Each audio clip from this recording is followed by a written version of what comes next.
Length এবং repeat এই দুটার মাধ্যমে কিভাবে আপনি কাজ করবেন সেটা আমি আপনাদেরকে দেখাচ্ছি। এখানে দেখেন যে এখানে কিছু নাম আছে, প্রত্যেকটা নামের একটা লেন্থ আছে, এই প্রত্যেকটা টেক্সট যে টেক্সটের লেন্থ আছে।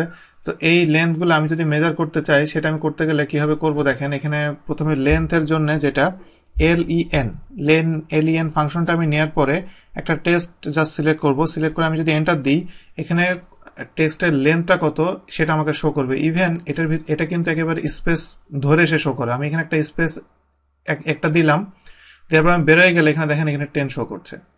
এবং এটা বের হয়ে যাওয়ার পরে আমি যদি এখানে সেকেন্ড নেমটা আমি অ্যাড করি তাহলে সে ফার্স্ট নেম, লাস্ট নেম এবং মাঝখানে স্পেস সব সহ সে এটা কাউন্ট করে। তো লেন্থ হলো টোটালটা সে কাউন্ট করবে। তো এটা করার পরে আমি যদি সবগুলা করতে চাই এভাবে আমি সবগুলা করতে পারবো।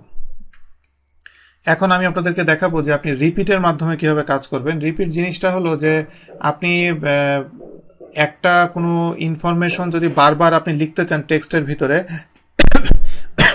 এক্সকিউজ মি, সেই ইনফরমেশনটা আপনি দিতে পারবেন রিপিটের মাধ্যমে। যেমন এখানে আমি একটা ফাংশন আমি লিখবো, এই ফাংশনে লিখতে গেলে আমি ইফ ইউজ করব। তো তার আগে আমি এখানে বলি ইফ যেহেতু লজিক্যালের ভিতরে, এখানে ইফ যেটা ফাংশনটা এটা লজিক্যালের ভিতরে। তো আমার এই ফাংশনের যে কোর্সগুলা সব এই ক্যাটাগরি ওয়াইজ করা হয়েছে। তো আপনি যদি ইফের কাজটা আপনি না জানেন তাহলে অবশ্যই এই কোর্সটা দেখার আগে ইফের লজিকের ভিতরে যেহেতু ইফ আছে, লজিক রিলেটেড যতগুলা কোর্স ফাংশন নিয়ে আমি এই লেসন বের করেছি ওর ভিতরে ইফ পাবেন, ওখান থেকে ফার্স্ট এটা দেখে আসবেন। এখানে প্রথমে আমি ইফের ক্ষেত্রে আমি দেখেন আমি লেন্থটা কিভাবে ইউজ করছি।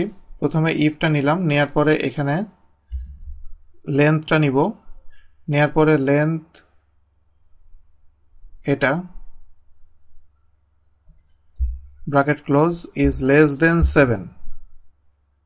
যদি ইফের এই কন্ডিশনটা ফুলফিল হয় তাহলে এটা ট্রু হবে, কি ট্রু হবে রিপিটে যাব। আমি রিপিট ফাংশনটা অ্যাড করছি। যদি ট্রু হয় তাহলে রিপিটে যাব। রিপিটে যে আমি কোন টেক্সট অ্যাড করতে চাই সেটা আমি এখানে দিয়ে দিলাম, কমা আমি কতবার আমি এটা অ্যাড করতে চাই সেটা, সে রিপিটেডলি এটা 10 বার করবে। যদি এই ইফের যে স্টেটমেন্টটা দেওয়া হয়েছে, ইফের এটা যদি লজিকটা যদি ফলস হয় তাহলে সেক্ষেত্রে সে যে ডিফল্ট যে নাম আছে সেই নামটাই সে শো করবে। তো এখানে আমি লেখার ক্ষেত্রে আমি 3টা ইউজ করেছি। লেনটা বুঝতে পারছেন, রিপিটটা ইউজ করলাম।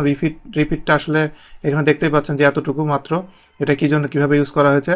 এবং ইফ, 3টা ফাংশন ইউজ করে আমি কিভাবে কাজ করছি দেখেন। এখানে আমি এন্টার যদি দিই এখানে আমার ফুল নাম শো করছে, কারণ ইফের স্টেটমেন্টটা এখানে ফলস হয়েছে, যার কারণে ট্রু হলে রিপিটের ইনফরমেশনটা সে দিত। আমি এখানে ডবল ক্লিক যদি করি তাহলে দেখেন কি হয়। এখানে শুধুমাত্র কয়েকটা ক্যারেক্টারই আছে যেগুলা যেগুলা লেন্থ, ফুল টেক্সটার লেন্থ। এখানে আমি আসলে যেটা দিয়েছি যে টেক্সটের লেন্থ যদি 7-এর চেয়ে ছোট হয় তাহলে সেই ক্ষেত্রে সে রিপিট দিবে। এটার টেক্সটের লেন্থ অনলি 3-5, যার কারণে এটা দিয়েছে। এবং এইখানে দেখেন যে শুধুমাত্র 7 বা এর থেকে বড় যেগুলা শুধুমাত্র সেইগুলাতেই কিন্তু এখানে সে নামগুলো রাইট করেছে, বাকিগুলো রিপিটের মাধ্যমে এভাবে দিয়েছে। তো এইভাবে এটা একটা বেসিক উদাহরণ দেখালাম যে এইভাবে আপনি অনেক কমপ্লেক্স জায়গায় এভাবে রিপিট লেন্থ এইগুলোর মাধ্যমে কাজ করবেন। আর আরেকটা ব্যাপার, রিপিট লেন্থ এই ফাংশনগুলা অ্যাকচুয়ালি আপনি ইন্ডিপেন্ডেন্টলি খুব একটা ইউজ হয় না, এটা নর্মালি অনেকগুলো ফাংশনের ভিতরে ইউজ হয়। এক ফাংশনের ভিতরে আরেক ফাংশন ইউজ করার সময় এগুলো সাধারণত বেশিরভাগ টাইম ইউজ হয়ে থাকে।